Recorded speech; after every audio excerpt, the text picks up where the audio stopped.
रूस से गद्दारी पाकिस्तान और तुर्की को पड़ेगी भारी। और यह बात इसलिए क्योंकि जिस रूस ने पाकिस्तान के लिए अपने अनाज के भंडार खोल दिए, खजाने खोल दिए, जिस रूस ने भूख से मरते पाकिस्तान को अन्न दिया हो, वो पाकिस्तान आज रूस के खिलाफ खड़ा हो गया है। पाकिस्तान के पास खाने को दाने तो नहीं है, लेकिन अब वो चीन की भीख से मिले हथियारों को बुनाने जा रहा है। पाकिस्तान रूस को दुश्मन बनाने जा रहा है। रूस के दुश्मन यूक्रेन को हथियार भेज रहा है। डील डन हो चुकी है।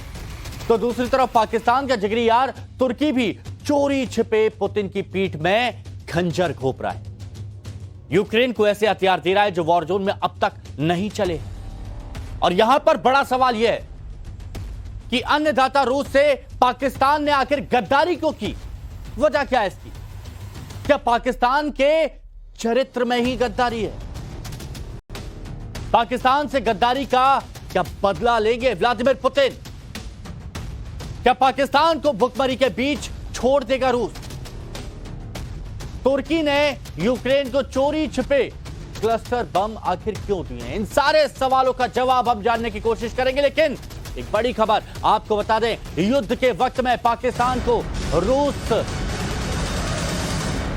का रूस से धोखा सामने आया। पाकिस्तान ने रूस की पीठ में छुरा घोंप दिया। यूक्रेन को हथियार पहुंचा रहा है पाकिस्तान, और पाकिस्तान में भुखमरी के बीच यूक्रेन से हथियारों का सौदा हो गया है। पोलैंड के रास्ते यूक्रेन को हथियार भेजेगा पाकिस्तान। ये देखिए, एक तरफ रूस भूख मिटा रहा है, ये आटे की एक बोरी के लिए लड़ाई जद्दोजहद पाकिस्तान में हो रही है। और ऐसे में अनाज किसने दिया? रूस ने दिया। और बदले में क्या किया पाकिस्तान ने यूक्रेन बारूद भेज दिया। रूस ने मिटाई भूख और पाकिस्तान ने यूक्रेन भेजा बारूद।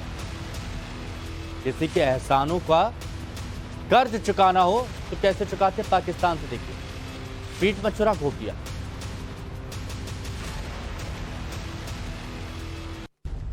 और चलिए अब हम आपको बताते हैं कि पाकिस्तान यूक्रेन को कौन से हथियार भेज रहा है, कैसे भेज रहा है, और वेपन ट्रांसफर का आखिर रूट क्या है, यह हम आपको बताते हैं। तो यूक्रेन को गोला बारूद के 159 कंटेनर भेजेगा पाकिस्तान, यूक्रेन को भेजेगा। इसके साथ ही जनवरी के लास्ट वीक यानी इसी जनवरी के आखिरी हफ्ते में कराची से यह शिप रवाना हो जाएगा।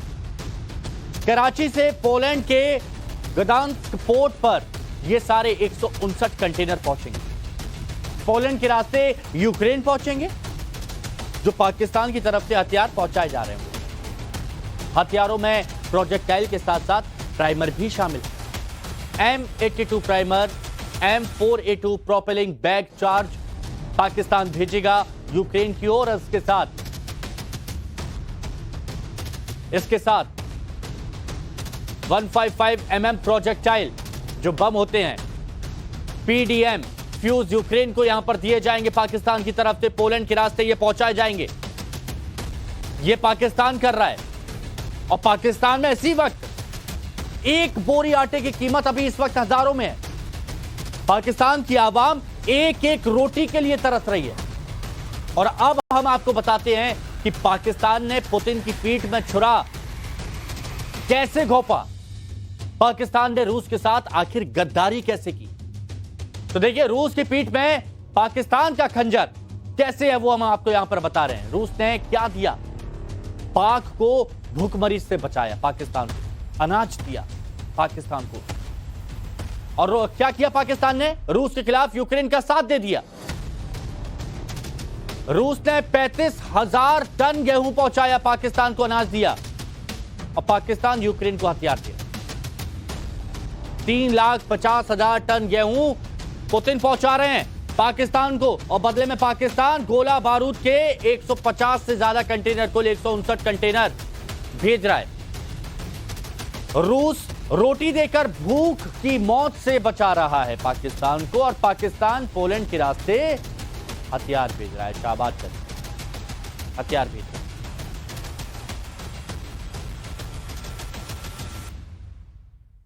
और यही अब यहां पर बात की जा रही है कि आखिर किस तरह से आप एहसानों का कर्ज चुका रहे हैं, इस पर हम बात करेंगे।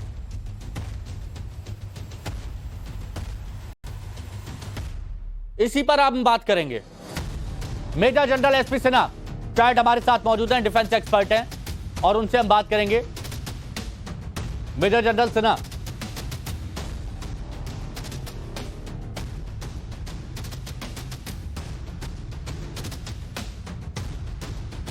मेजर जनरल एसपी सिन्हा हमारे साथ इस वक्त मौजूद हैं। मेजर जनरल सिन्हा, ये किस तरह से आप फर्ज निभा रहे हैं अपना? कोई आपको अनाज दे रहा है, कोई आपको भुखमरी से बचा रहा है और दूसरी तरफ आप हथियार दे रहे हैं उसके दुश्मन को। देखिए, पाकिस्तान के डीएनए में कोई परिवर्तन नहीं आएगा, ये मेरा पूर्ण विश्वास है। जो पाकिस्तान की आर्मी ने जिन्ना को नहीं छोड़ा, जिस पाकिस्तान के आर्मी ने भुट्टो को मारा, पहला प्रधानमंत्री लियाकत अली खान को मारा, बेनज़ीर को मारा, वही पाकिस्तान अब जब रूस खाद्य सामग्री दे रहा है, भुखमरी से मचा रहा है, जब खाद्य सामग्री की कीमत आप कह रहे हैं कि आटे की कीमत हो गई 1000 से ज़्यादा टच कर रही है, 1500 से ज़्यादा, 1500 से ज़्यादा हो गया है, वो पाकिस्तान एहसान मंद तो छोड़ो, षड्यंत्र में इसके साथ यूक्रेन के साथ मिल गया है। और मेरा ख्याल है कि वो समझता है कि इस तरह से वो करके मिस्टर पुतिन को एक सबक सिखा सकता है, बैकफुट पे रख सकता है। तो मेरी ख्याल उसकी भूल है।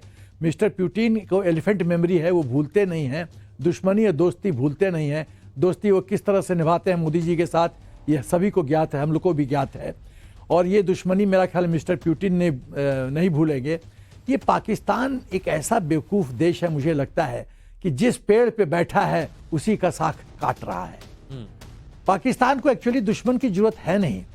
पाकिस्तान खुद ही अपना सबसे बड़ा, पाकिस्तान के नेता ही खुद उस देश के दुश्मन है। खुद पाकिस्तान खुद अपना बहुत बड़ा दुश्मन है, जिसको ये नहीं पता है कि हिंदुस्तान से मैत्री, हिंदुस्तान की दोस्ती उसके लिए फलदायक होगी, जिसको ये नहीं पता है कि विश्व का सबसे बड़ा शक्तिशाली देश रूस उसके साथ पंगा लेने की कोशिश कर रहा है।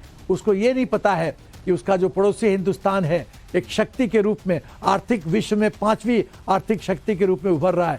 उससे मैत्री करो, दोस्ती करो, विकास बढ़ाओ। तो ये सब पाकिस्तान के समझ में आता नहीं है। तब जो आत्महत्या करने पे तुला है उस देश का आप क्या कर सकते हैं? कुछ नहीं, कोई नहीं बचा सकता। और बिल्कुल ये बात समझ में नहीं आती कि पाकिस्तान की भूख मिटा रहा है रूस और आप क्या कर रहे हैं? आप यूक्रेन को हथियार दे रही है, कर भी कैसे सकते हैं आप? इस दौरान एक और बड़ी खबर की बात करते हैं। पाकिस्तान के जिगरी दोस्त तुर्की ने भी पुतिन से गद्दारी कर दी है। खबर है कि तुर्की ने सीक्रेट रास्ते से यूक्रेन को क्लस्टर बम दिए हैं। दिसंबर 2022 के आखिरी हफ्ते के दौरान तुर्की ने चोरी छुपे गुपचुप तरीके से यह हथियार पहुंचाए। यह बताया जा रहा है कि क्लस्टर म्यूनिशंस कोल्ड वॉर के कालखंड के हैं। ये तुर्की ने क्लस्टर्स बम दिए हैं। यूएस में बने घातक क्लस्टर्स बम यूक्रेन को दिए हैं और पाकिस्तान का दोस्त है तुर्की, वो भी रूस को धोखा दे रहा है। देखिए, ये समझिए कि किस तरह से एहसान फरामोश इन लोगों को कहा जा सकता है, चाहे वो पाकिस्तान हो या फिर तुर्की हो। इसमें कहीं पर कोई संदेह नहीं है।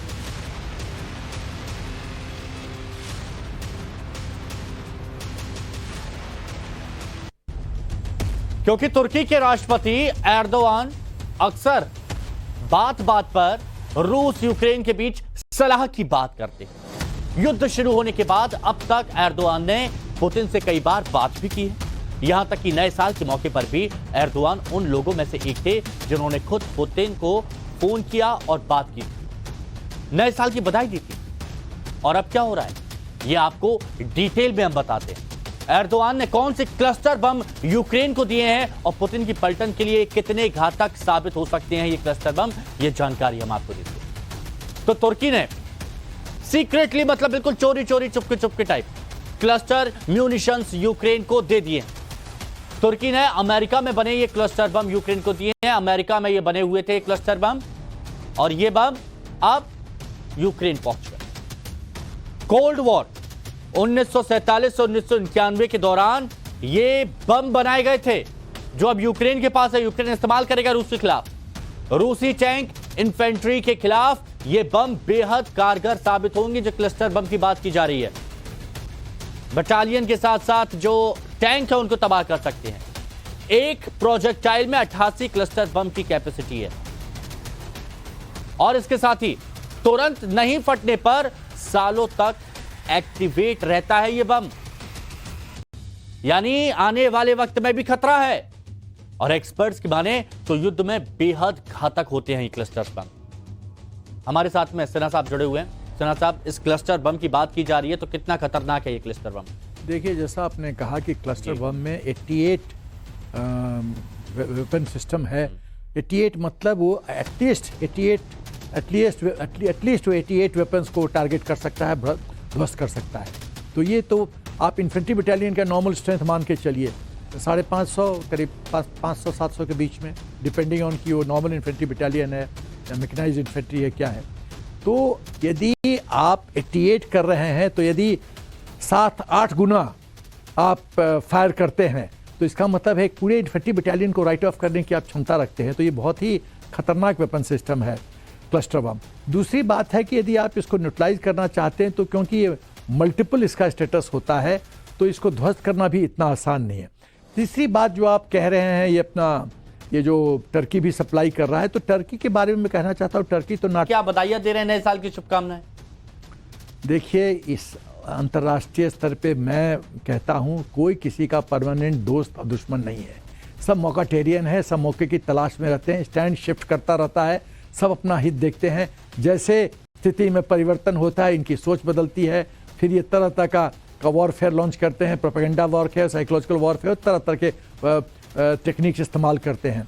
लेकिन मैं ये जो कहना चाहता हूँ, यूक्रेन यदि टर्की का सपोर्ट ले रहा है, और सबसे बड़ी बात है कि जो खुद भिखमंगा देश है पाकिस्तान का सपोर्ट ले रहा है, इसके कई माने हैं। पहला माने, क्या जो सप्लाई रूट है, सप्लाई चेन है, वो अमेरिका से उसमें गिरावट हुई है? क्या यूरोप के देश में जो सप्लाई चेन था उसमें गिरावट हुई है?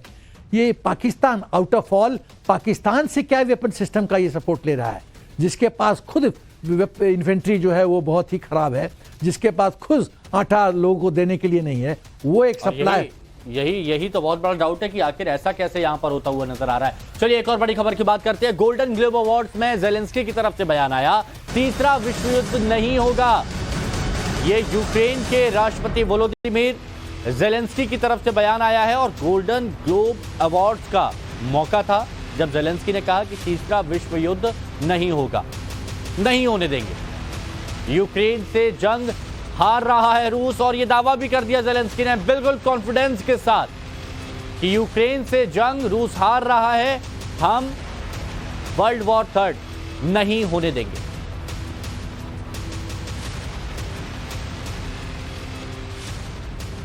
It is now 2023. The war in Ukraine is not over yet, but the tide is turning, and it is already clear who will win. The First World War claimed millions of lives. The Second World War claimed tens of millions of them. There will be no Third World War. It is not a trilogy. Ukraine will stop the Russian aggression on our land. We will make it together with a whole free world. And I hope that all of you will be with us on the victorious day, the day of our victory. Slava Ukraini! Confidence देख रहे हैं आप Zelensky का? कह रहे हैं कि दुनिया देख चुकी है कि वॉर कौन जीत रहा है, विश्व युद्ध हम होने नहीं देंगे और वॉर हम जीत रहे हैं। देखिए, इनको यदि आप यूक्रेन को देखिए तो यूक्रेन का जो ईस्टर्न फ्रंट है, हाँ। क्या जेलेंस्की उसको पूरी तरह से सिक्योर कर पाए हैं? क्या डोनेस्क, लुहांस्क, ज़पोरिजिया, ये खरसोन क्या पूरी तरह से उनके कंट्रोल में आ गया है? क्या जो वाइटल एरिया, वाइटल पॉइंट्स है उनके सिक्योर हैं? क्या पूरी तरह से यूक्रेन को ध्वस्त नहीं कर दिया गया है? क्या यूक्रेन के करीब कई लाखों में लोग वहाँ से भाग के विदेश में नहीं चले गए हैं? क्या आपका जो एनर्जी है, जो आपका जो गैस का जो सेंटर्स है, जनरेटर्स है, वो पूरी तरह से ध्वस्त नहीं हो रहा है? क्या गैस की स्थिति खराब नहीं है? इतना होने के बावजूद आप क्लेम करते हो कि आप लड़ाई जीत रहे हो। आप किस तरह की बातें करते हो? इसका मतलब है, मुझे तो लगता है ये धृतराष्ट्र की आत्मा जेलेंस्की के शरीर में घुस गई है, वो अंधा हो चुका है, उसको दिखाई नहीं दे रहा है कि क्या प्रत्यक्ष रूप में क्या जमीनी स्थिति है। वो जमीनी स्थिति से पूरी तरह वो इसके पीछे के हम 4 कारण बताते हैं जिससे आपको अंदाजा होगा कि ज़ेलेंस्की के जो जोश है वो इतना हाई क्यों है। बताते हैं आपको कि ज़ेलेंस्की का जोश इतना हाई क्यों है। इसका पहला कारण अमेरिका से 3 पैट्रियट डिफेंस सिस्टम आने वाले हैं। इससे पहले भी कई डिफेंस सिस्टम अमेरिका के इस्तेमाल हो चुके हैं। अमेरिका से 3 पैट्रियट डिफेंस सिस्टम आने वाले हैं और ट्रेनिंग के लिए यूक्रेनी सोल्जर्स अमेरिका जा रहे हैं। 24 फरवरी से अब तक $25 अरब की मदद अमेरिका से मिल चुकी है। हिमार, होवित्जर, स्ट्रिंगर, हार्पून जैसे हथियार यहां पर दिए गए हैं अमेरिका की तरफ। दूसरा कारण क्या है? नेटो। यूक्रेन के वेस्टर्न बॉर्डर पर नेटो फोर्सेस पूरी तरह से तैयार है। पोलैंड, लिथुआनिया, लातविया, एस्टोनिया में नेटो आर्मी इस वक्त तैनात है। नेटो देश यूक्रेन को हथियार लगातार भेज रहे हैं, टैंक लगातार भेज रहे हैं। ग्लोबल पावर समेत नेटो के 30 देश यूक्रेन के साथ में हैं। यह दूसरा कारण हुआ। अब तीसरा कारण आपको बताते हैं। तीसरा कारण यूनाइटेड किंगडम। पूरे यूरोप में ब्रिटेन यूक्रेन का सबसे बड़ा मददगार है। ब्रिटेन अब तक $8 अरब की मदद कर चुका है यूक्रेन की, ज़ेलेंस्की की। युद्ध के बीच ब्रिटिश पीएम ने कीव का भी दौरा किया था, सभी ने देखा था। जब युद्ध चल रहा था इस दौरान ब्रिटिश पीएम कीव पहुंचे, वहां पर दौरा किया, ज़ेलेंस्की से मुलाकात भी की। चौथा कारण क्या है? European union. यूरोप के सुपर पावर्स यूक्रेन के पीछे खड़े हैं। फ्रांस, जर्मनी, ऑस्ट्रिया, इटली ये मदद कर रहे हैं। रूस के कई पड़ोसी यूरोपीय देश यूक्रेन के साथ में हैं। फिनलैंड, स्वीडन और नॉर्वे में रूस के खिलाफ पूरा माहौल यहां पर बना हुआ है।